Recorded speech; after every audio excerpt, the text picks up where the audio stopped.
We are back here on Nuclear Heat, ready for some more wrestling talk on 93.7 The Ticket. I'm Jake Buck, also with Nuclear Heat contributor Augie Pena, which I'm going to call you both names every show, just so we get it out there. We're going to figure out what your name is, but we're going to call you by both names.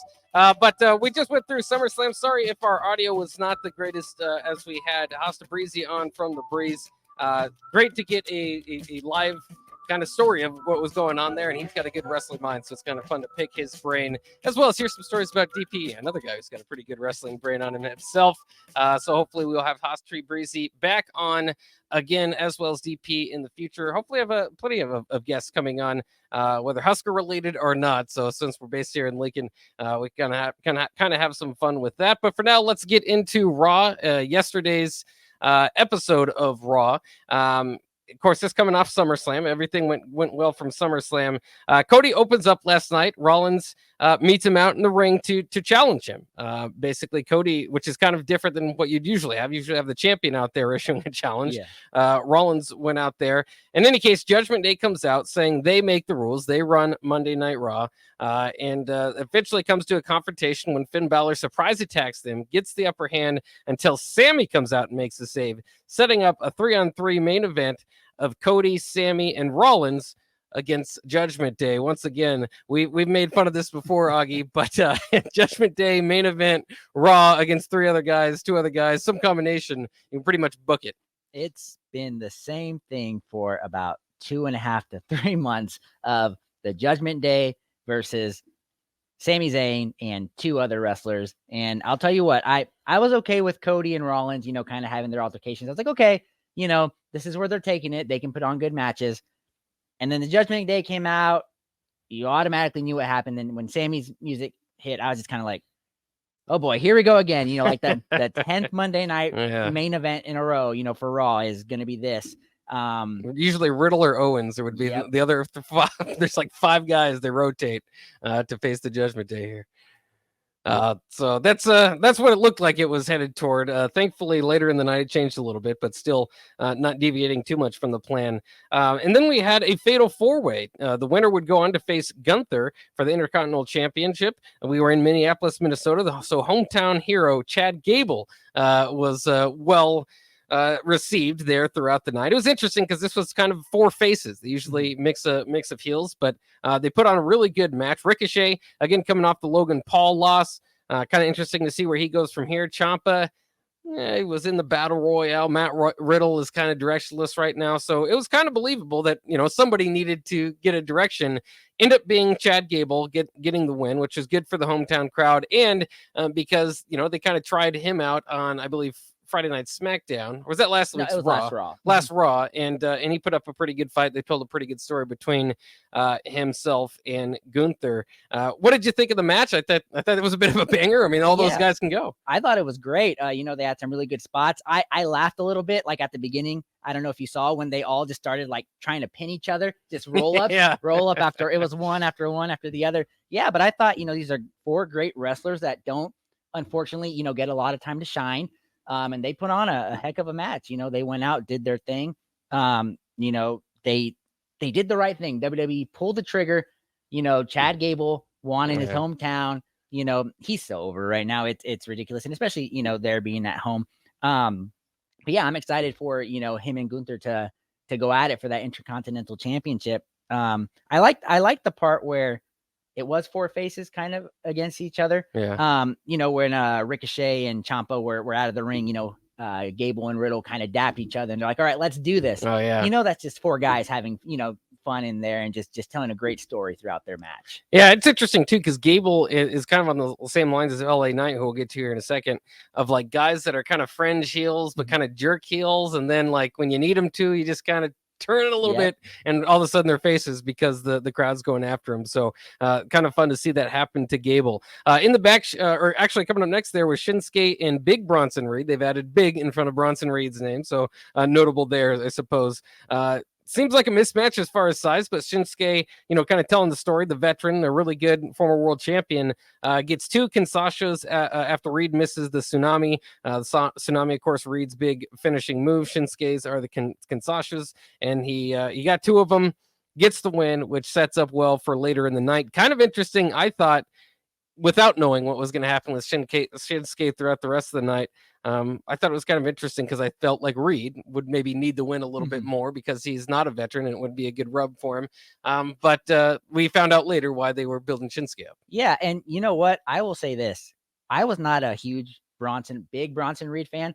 Watching him with Shinsuke in there, that was a really good match. And for when they showed the graphic, he is 6 foot, like almost 400 pounds. I was like, this guy is a tank. Yes. But the way he moves and, just how fast he is and kind of everything he can do. I was with you. I was super shocked. I was like, Shinsuke, I love him, one of the best wrestlers out there. But I thought Reed was going to get this win. And it just, like you said, they ended up showing us later why. But great match. I loved it. I thought this was a fun match to watch.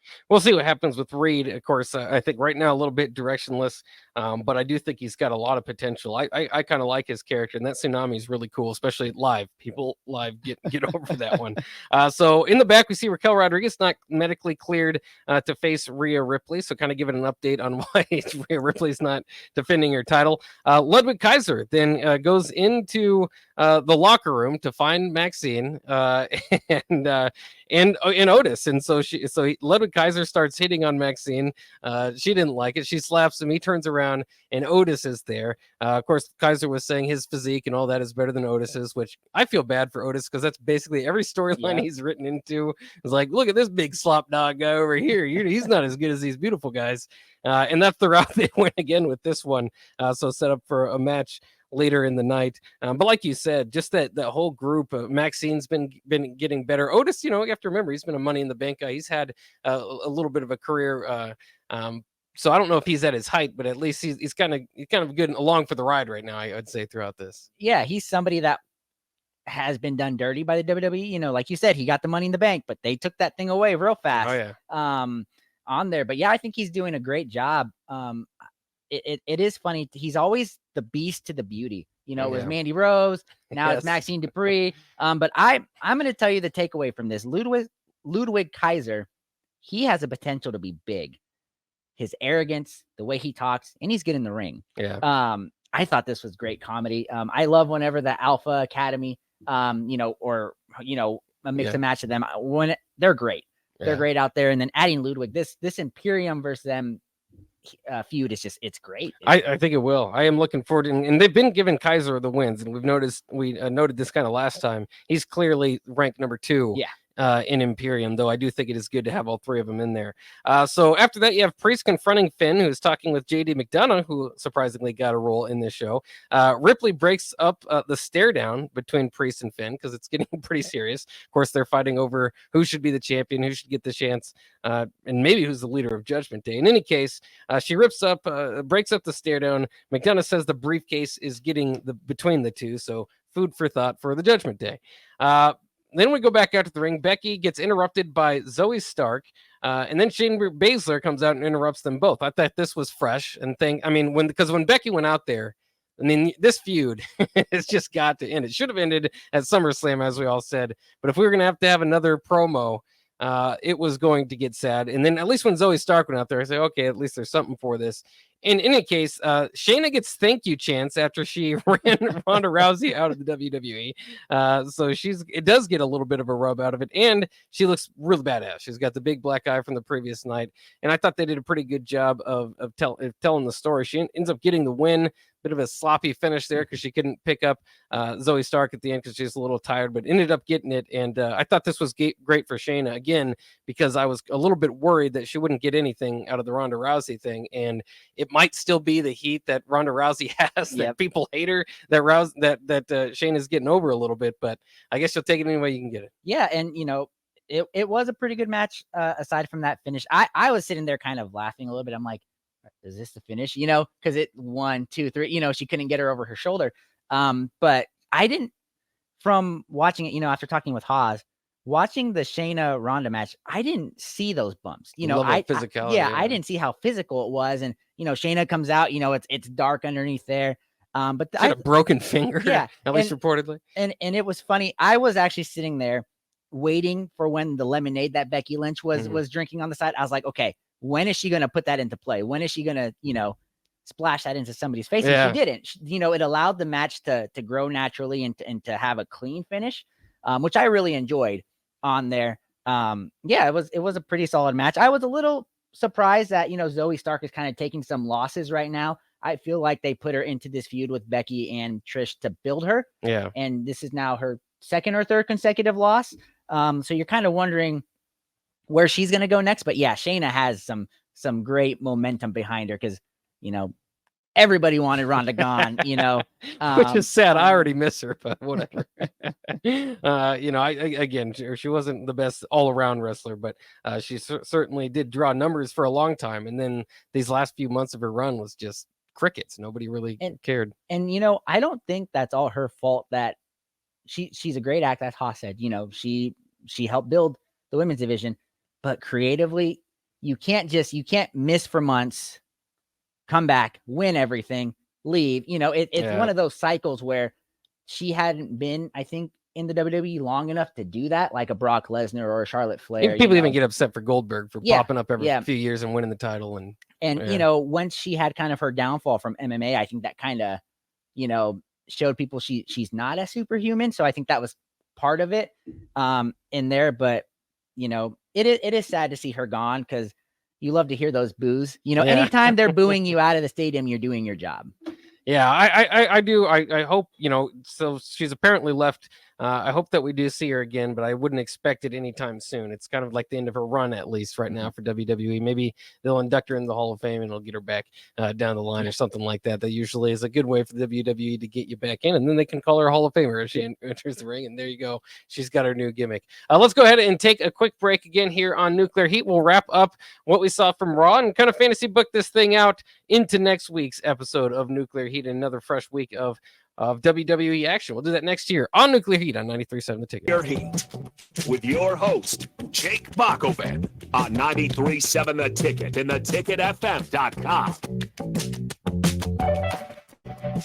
This is Nuclear Heat, your brand new shiny WWE podcast here from Lincoln, Nebraska on 93.7 The Ticket. I am host Jake Bakoven. We have Nuclear Heat contributor Augie Pena on the other side, and we are going through a few shows. It's been a busy week in WWE. So we went through SummerSlam with Haas DeBreezy of The Breeze, which you can hear on 93.7 The Ticket on Sundays, 12 Central, 1 Eastern time, on his visit to SummerSlam and how that went. And then we were kind of in the middle of Raw. So we'll just jump right back into where we were there, which was Shinsuke interview backstage, which we were trying to figure out after his victory early on in the night over Big Bronson Reed, what was next for Shinsuke. And he kind of let you know that it's a new chapter for him. But you didn't really get too far into it before there was a bit of a disruption backstage. You could see JD McDonough beating up Sami Zayn, whose elbow looked very strange in a still shot that made around around Twitter and in the WWE. But in any case, effectively writing Sami Zayn out for the main event and opening up a spot, which we've later on in the night learn after Shinsuke walks up to Rollins and asks if he can be part of the team, that they go ahead and go with Shinsuke. So the 3-on-3 that you're so bored of, congratulations. How about Shinsuke Nakamura to throw it up, to change it up, I should say. Yeah, instead of Sami Zayn. No, I thought it was great. I was actually pretty pleased. Mixing up some. I know it's like the same 5 people, but you add in Shinsuke, who's not done anything, recently, can't get any wins or anything. It is a good move for him. You kind of had a hint that maybe they're doing this for a reason. Yeah. And then we can get to that later and everything, but I thought it was a good inclusion there.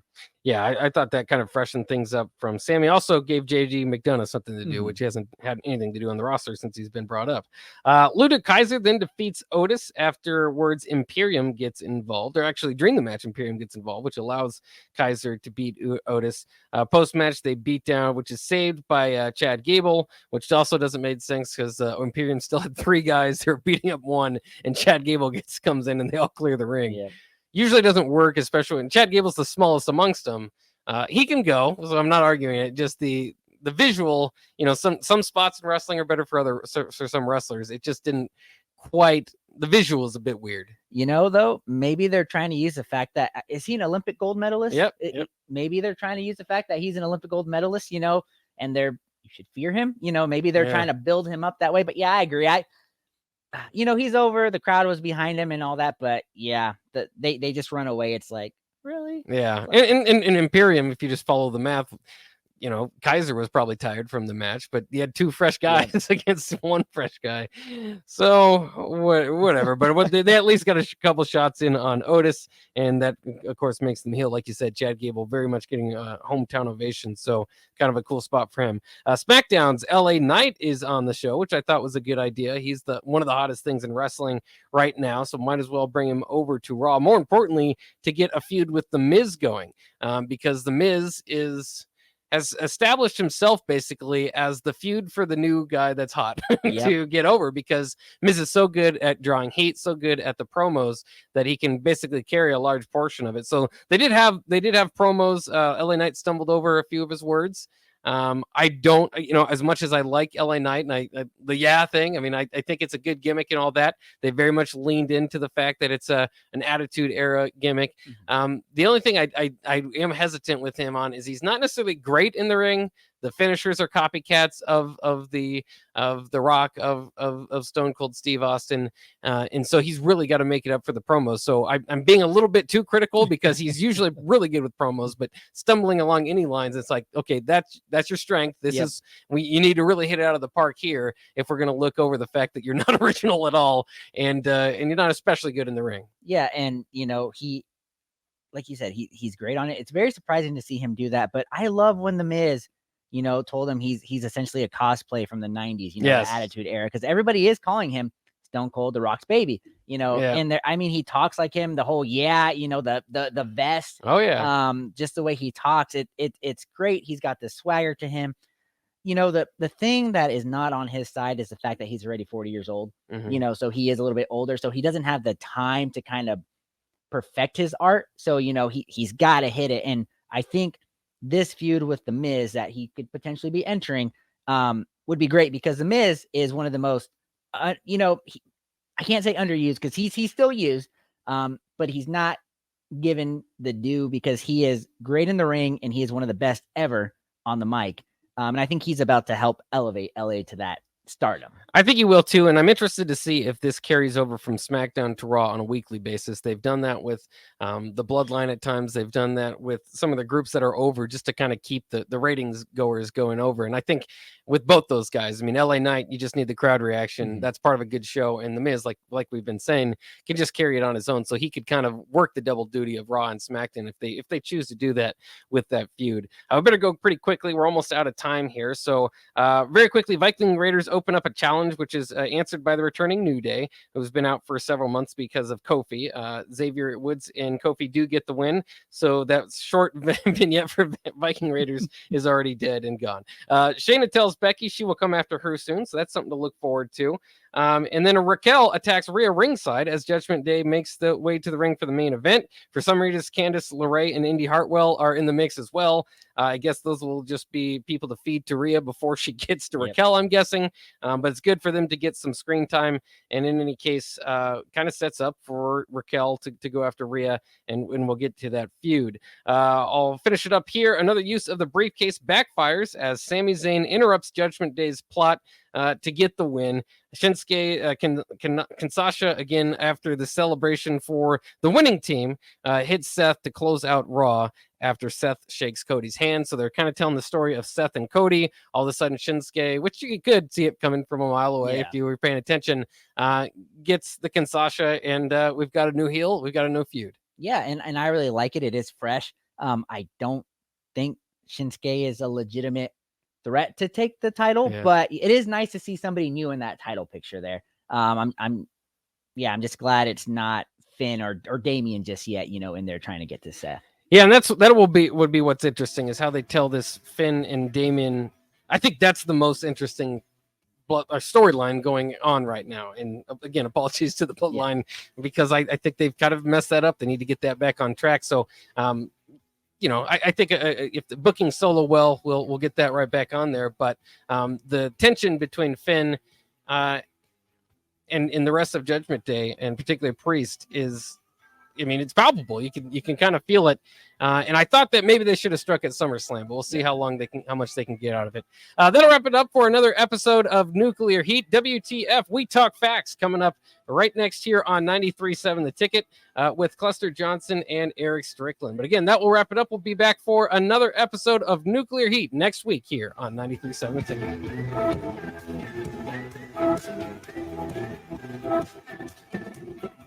Ticket.